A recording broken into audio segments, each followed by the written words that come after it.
all of this, in terms of the customer, does present a lot of noise. How is that changing?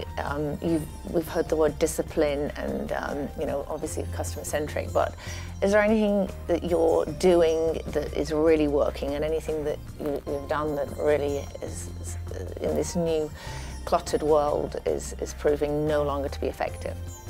So there's one thing that's interesting. I used to do a very traditional account-based marketing, and you know how it is, right? You identify your contacts based on the job profile, the propensity for them to be interested in certain topics, and then you send emails and you nurture them.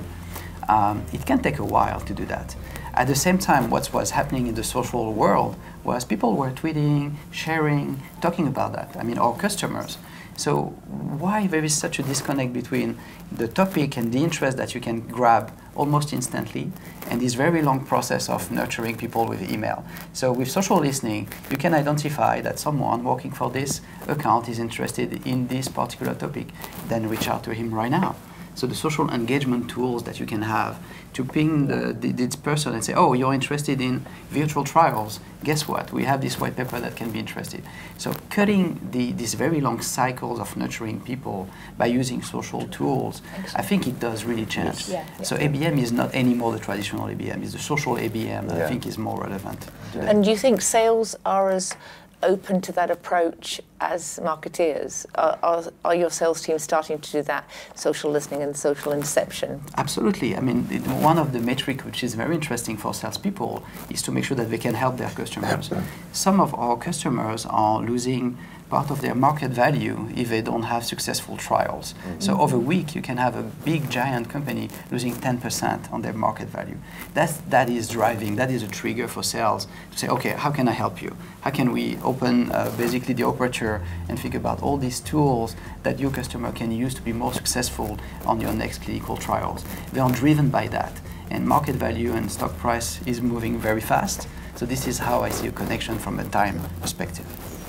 And just related to this, something important is we used to have in the financial sector a certain number of contacts within the groups, CFOs, chief financial officers, etc.